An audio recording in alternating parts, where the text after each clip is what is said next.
Hello tiny creatures of the universe, it is I. In today's video, I'm going to be giving you statistically the best controller settings to make aiming as easy as possible. We're going to be going through every single setting in the game, so whether you're new to Apex or have been playing since day one, it literally doesn't matter. These settings are used by most Apex pros, and it's basically what gives controller a, I wouldn't say bad reputation, but an OP reputation, right? These settings are so good that not only the best players in the world use them, but it's going to get to the point where you feel kind of bad using these against other people, because you realize how easy it is to aim now. Anyway, enough talking. Let's get straight into the video. Season 18, baby. Oh, okay, pretty nice background. Okay, here we are in the range, going through these settings right now. So for gameplay, you want interact prompt style on compact, because if you have it on default, you can see it gives you the descriptions of each item. Look how big that box is, right? But then if you have it on compact, it doesn't show you that big box. I think just having that big box is completely unnecessary again, unless you're completely new to the game and want to know about each item, sure. Button hints, you want that off, unless you want them on. Again, this is all personal preference, really. Crosshair damage feedback, I like the X with shield icon, because when I shoot them, I do see their shield icon and the damage numbers, you know what I'm saying? Not damage numbers, and the what's that thing called? The hit marker. Damage numbers, you want this on stacking. The reason you want it on stacking is because when you shoot someone, as you can see, it adds up the number. So I just did 104 damage there. And if you put it on floating, you have to do quick maths, right? Ain't nobody gonna do that. So honestly, all these other options shouldn't be a thing. Just put it on stacking. Ping opacity faded, because you know, if you ping somewhere over there, and say there's an enemy's head over there, imagine, you know, the head is going to be the size of, or even smaller than that. So if that's blocking your way, it's not going to be very nice. So put that on faded. Obituaries, that's your the kill feed. I like to keep that on personally, because I like to see who I'm killing or who's killing me, or who's dying. You know, it is helpful in some situations. Minimap rotation off. Why do you want that? Weapon auto cycle on empty. I put that off. Personally, I just like, you know, being able to manually switch my gun when it's low. Auto sprint, I have it on. What else? Double tap sprint off. What? Imagine. Jetpack control, unless you're playing Valkyrie. You know, I'm not a Valk main. But you want to have this on hold. Incoming damage feedback, I have that on 3D, so you know where you're getting damage from. Otherwise, it's kind of hard to tell. Taking damage closes death box on or crafting menu. This is the most important thing. You want this off, because if you're looting a gun or looting a death box and you get shot, it's going to take you out of the death box, and it's gonna hurt you. You don't want that. You don't want that at all. So keep that off. Hop up, pop up. I might even turn this off. I don't even know what this does. I'll keep it on. Sometimes I forget that I have a hop up on my gun. Streamer mode off. Who cares? Anonymous mode, I have that enabled. I recommend having it enabled no matter who you are. You know, you have some enemies out there. The people who want to murder you. Usage sharing disabled. I don't want EA to know my information. Performance display on, because, you know, I like it. Club invites, whatever. Communication filter, doesn't matter. Reticle. Now here's the reticle, right? You want reticle colors. This is what I use. I use green. I like green. Green is nice. Green is cool. Green kind of doesn't have a contrast to any other thing. Green is the best one in my opinion. You can go for pink if you want. Pink is also very, very good. However, I just, you know, one of my favorite colors is green, so I like green. Your laser as well. My laser is green. Again, doesn't really matter. Have this whatever you want. Doesn't really matter at all. Colorblind mode. A lot of people like to have this on Tritanopia, I think. I'm not colorblind, and I don't know why. They say it looks cooler. Shut up, man. Colorblind mode off. Unless you're colorblind, then you obviously should use it. Subtitles off. Why? You know, people who play subtitles in this game, doesn't make sense. You need less things on your screen to be able to perform better. So yeah, subtitles, no. Subtitle, no. Off. Converting incoming voice to no. Play incoming, absolutely not. So accessibility settings, you know, unless you need them, obviously put them on. But you don't need them. M and K, no. Controller settings, here we go. Okay, well, this is the most important thing we're going to go with. So button layout, I like to play on button puncher, simply because I play claw, and I like punching with B, or as you PlayStation creatures would call it, circle, because it's just the most comfortable for me. And I do recommend, even if you don't have a paddle on the back of your controller, that you play button puncher. When I didn't have a paddle on my controllers back in the day, I did still play button puncher. And yes, I would spam my right stick while aiming at the same time to spam crouch. You know, you can either use default button puncher, but I do recommend button puncher, okay? Most people use that. Interact reload button, tap to use and reload. That's the best one you want to have right there. The other ones are just going to annoy you a little bit, so just just trust me and use the tap to use and reload. Crouch button, now a lot of people have it on hold. Why? Unless you have a paddle or multiple paddles, I don't recommend having it on hold.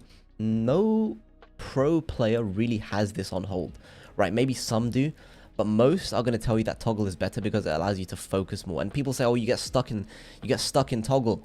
You don't though, right? So auto sprint doesn't work when you're crouched. I understand that, right? That's why people probably say that, because they don't like clicking their stick in to sprint.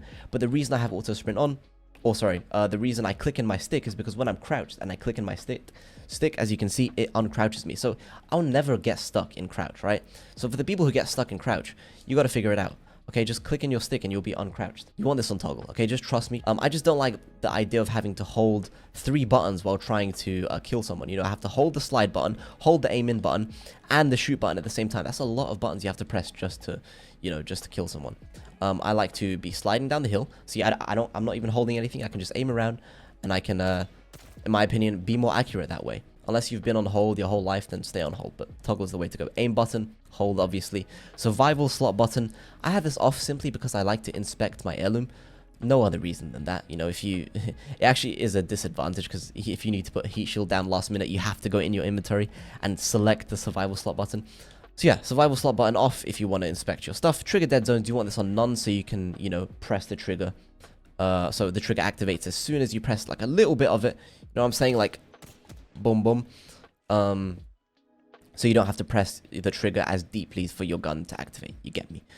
So menu cursor speed, a lot of people have this quite low, but I like to have it high because I'm a fast looty goobler. You know what I'm saying? I loot pretty fast, and to be able to loot fast in this game, you do have to have a decently high menu cursor speed. Don't recommend having it all the way up. Not really necessary. Having it low, you know, is, you know, again, you're putting yourself at a disadvantage. So halfway, just over halfway, is good for me. Now, we'll go into ALCs in a second, but I just want to talk about, in my opinion, the best sensitivity in Apex. And it will be the best sensitivity in Apex of all time. And this is the sense that a lot of the pros use to just make aiming seem unfair and easy, right? So your look sense is going to be 4-3 linear. Look dead zone small, movement dead zone small, inverted look, vibration off, inverted look off, obviously. Yeah, you're basically just playing 4-3 linear with the look dead zones of small. This has always been my settings. I mean, at the beginning of Apex, I was playing 4-4 classic with a look dead zone of none, which is also a very, very good sense. It is a good sense. Better at long range. You are more stable with classic. So you can use these settings right here. These are very, very good settings. But for me, for the people who want to improve and have that little bit of a cheating ability, then I would turn the ADS down by 1, put this on linear, and put the look dead zone on small. This is by far the best sensitivity you will ever have.